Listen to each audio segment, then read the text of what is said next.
तरबियत की वजह है। एक तालीम होता है और एक तरबियत होता है।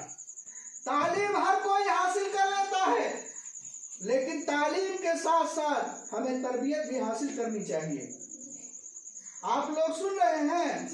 हमें तरबियत भी हासिल करनी चाहिए। तालीम हम हासिल कर लेते हैं, लेकिन हमें तरबियत का पता नहीं होता है, हमें तरबियत का अंदाजा नहीं होता है। और जब हमें तरबियत का पता नहीं होता है तो हम तालीम में गुम हो जाते हैं।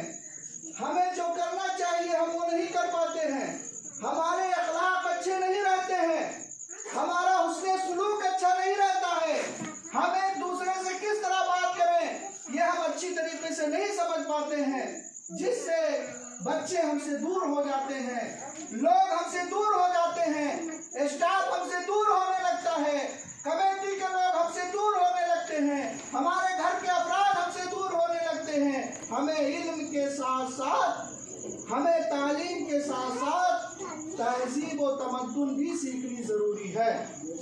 जरूरी है कि नहीं जरूरी है? और उसको कौन सिखाएगा? आपके उस्ताद ही तो सिखाएंगे। आपके उस्ताद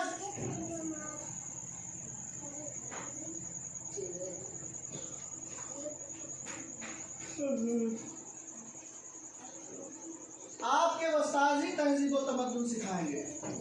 लेकिन आप सबको चाहिए कि जितना हमारे असातिज़ा, आपके असातिज़ा जितना कुछ आपको बता रहे हैं,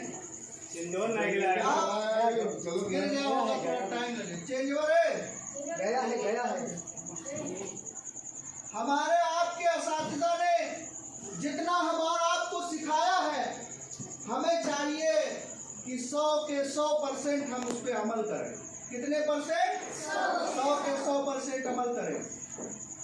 और कोई भी तालिब इल्म हो, कोई भी मुअल्लिम हो, कोई भी मुदब्बिर हो, कोई खुतबा हो, कोई इमाम हो, अगर उसने अपने असातिज़ा की इज्जत नहीं की तो वो जो है एकदम बेकार होता है, क्योंकि असातिज़ा अपनी तरफ से कोई बात नहीं बताता है।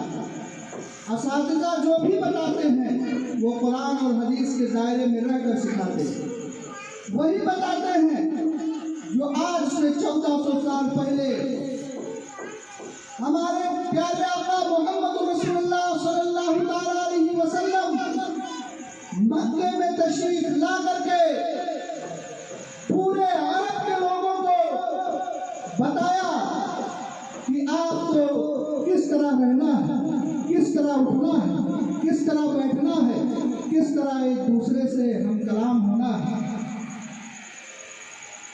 इखलाक आज हमारे माशरे के अंदर से खत्म होता जा रहा है। हमारे माशरे के अंदर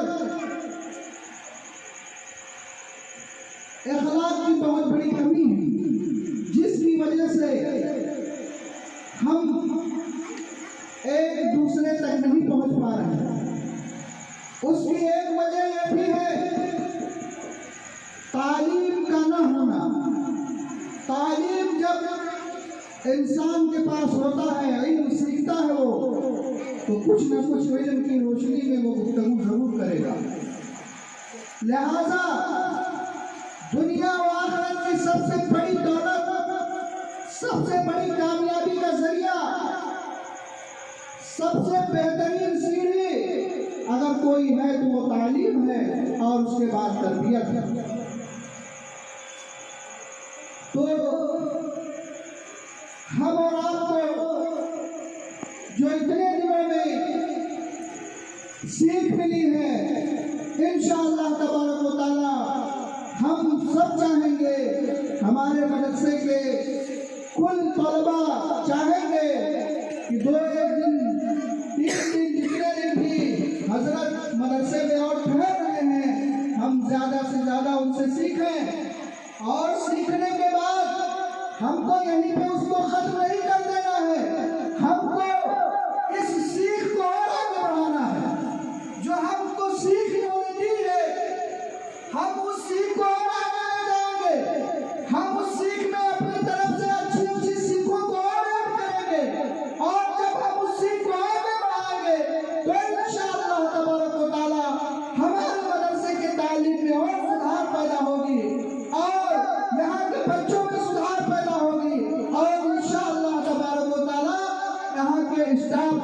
सुधार पैदा होगा।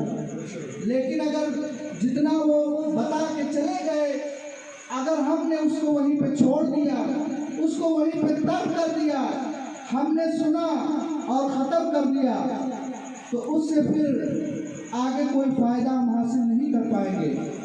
उनका यहाँ 1 महीना रह करके हम सबको जो ट्रेनिंग दिया उन्होंने, जो बताया, अगर हम उस पर अमल नहीं कर पाए तो उनका 1 महीना यहाँ पे गुजारना वो हमारे लिए बिल्कुल मुफीद नहीं होगा, क्योंकि हम तो जैसे पहले थे वैसे आज भी हो गए, तो उससे कोई नतीजा नहीं निकलेगा। लिहाजा हमें इनकी बातों पर पूरी तरह से खड़े उतरना है, और जब कभी इंशाअल्लाह ये दोबारा वापस आए मदरसे में तो इनको भी लगे कि हाँ, हमने 1 महीना जो गुजारा था, ये भी सोचे कि हमें उस 1 महीने में जितना सिखाया था, आज उससे मदरसा निज़ामिया अहले सुन्नत बहरुल उलूम और फातिमा बिन बनात के असातिज़ा उससे बढ़कर काम कर रहे हैं, और बच्चे उससे बेहतर नजर आ रहे हैं। और ये सोचने पर मजबूर हो रहा है मौलाना साहब कि हमें और चाहिए कि हम और अपने मदरसे से टाइम लेकर आते, तो यहाँ पे 10-15 दिन और बनाते, ताकि इसके अंदर जो कमी रह गई है उसमें भी सुधार पैदा हो जाए।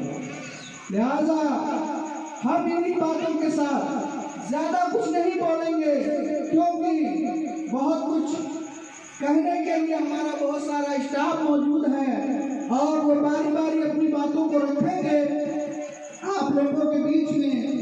हमारे हजरत मौलाना शहजाद रजा साहब वो भी तशरीफ फरमा है, और हजरत मौलाना नूरुद्दीन साहब अज़हरी, बड़े खुशनसीबी की बात है जो जामिया अज़हर मिस्र से तशरीफ लाए हैं छुट्टी में, वो भी हमारे और आपके बीच में मौजूद हैं। और हम जब तक हजरत हैं यहाँ पे, तो मौलाना जाकिर साहब के जाने के बाद हमारी पूरी कोशिश रहेगी कि हम हजरत को कुछ दिनों तक यहाँ रोक करके अपने मदरसे के अंदर बच्चों के अंदर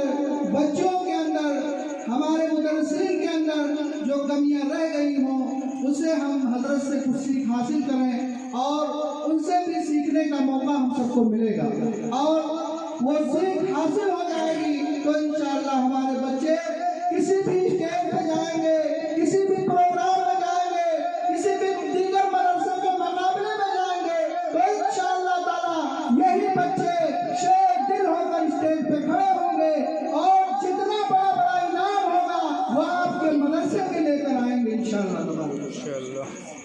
तो लिहाजा हम सभी बच्चों से, सभी असातिज़ा से एक बार फिर रिक्वेस्ट करेंगे कि आप सब पूरी मेहनत करिए, और इंशाअल्लाह तबारक व तआला इस मदरसे को और आगे बढ़ाना है। और हमारे डॉक्टर इकबाल अहमद साहब सिद्दीकी, ये भी हमारे पूर्व मदरसे के टीचर हैं, जो इस समय किसी वजह से नहीं आ रहे हैं। इन्होंने अपना बहुत बड़ा भी योगदान मदरसे के अंदर दिया है, और काफ़ी दिनों तक इन्होंने बच्चों को तालीम दी है। मैं उनका भी इस्तेमाल करता हूँ आप सबके बीच में। और एक बात और करना चाहता हूँ कि हमारे हजरत मौलवी मोहम्मद इदरीस साहब, जिन्होंने शुरुआत से लेकर के आज तक इस मदरसे के बुनियाद से लेकर के आज तक इन्होंने लगभग आधी से ज़्यादा ज़िंदगी इस मदरसे में सर्व कर दी, और बड़ी ही मेहनतों मशक्क़त किया है, उसमें कोई दो राय नहीं। आज भी जितना उनसे बन पड़ता है वो मदरसे के हित में हर कदम कदम पे वो मेहनत करते रहते हैं। लेकिन कभी कभी ऐसा हो जाता है कि हमारे मदरसे में जो भी स्टाफ आता है, जो भी मुदर्रिसीन आते हैं, उन्हें इस चीज़ का पता नहीं होता है कि इन्होंने मदरसे के लिए क्या क्या किया है। तो हो सकता है कभी किसी स्टाफ ने आपको अपनी नजरों से नकार दिया है,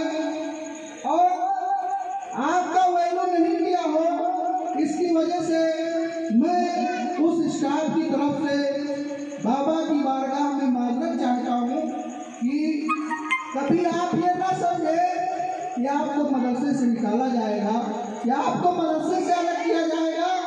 आपको हमेशा मदरसे में रहना है और मदरसे में रहकर काम करना है। आज आप काम कर रहे हैं तो मदरसे के हैं, कल आप जब काम नहीं कर पाएंगे तो भी मदरसा आपका रहेगा और आपको हमेशा इसी में रहना है और इसी तरीके से मेहनत करना है, क्योंकि ये मदरसा ना हमारा है, ना आपका है, ना मौलाना शहजाद का है, ना किसी के बाप का है। ये मदरसा रसूलुल्लाह सल्लल्लाहु अलैहि वसल्लम का घर है। हमारी जिम्मेदारी है कि हम बच्चों को अच्छी तरह तालीम दें। हमारी जिम्मेदारी है कि हम रोशनी के अंदर सुधार पैदा करें। हमारी जिम्मेदारी है कि हम जो है इस मदरसे के अंदर जो भी कमियां और खामियां हैं उसे हम दूर करें और सब लोग मिलकर दूर करें। जब सब लोग मिल करके एक जगह इकट्ठा होकर के इस मदरसे को आगे बढ़ाने का काम करेंगे तो इंशाअल्लाह तबारक व तआला इस मदरसे को और आगे बढ़ने में देर नहीं लगेगा। लिहाजा हमें सभी स्टाफ से उम्मीद है कि सभी हजरात इस मदरसे को आगे बढ़ाने के लिए जिस तरीके से अब तक मेहनत करते चले आए हैं इससे आगे भी मेहनत करेंगे और हमें कभी हौसला तोड़ना नहीं चाहिए। हमें उड़ान ऊंची ही उड़ने की कोशिश करनी चाहिए, हौसला अपना बुलंद रखना चाहिए। जब हमारे हौसले बुलंद होंगे तो मदद करने वाला अल्लाह तबारक व तआला है और इंशाअल्लाह तबारक व तआला वो मदद करता रहेगा और इसी तरीके से काम चलता रहेगा। काम रुकने को नहीं है दिले नादा कोई, काम रुकने को नहीं है दिले नादा कोई, आलिम गैब से हो जाएगा सामा कोई। वाखिर दावाना अल्हम्दुलिल्लाहि रब्बिल आलमीन।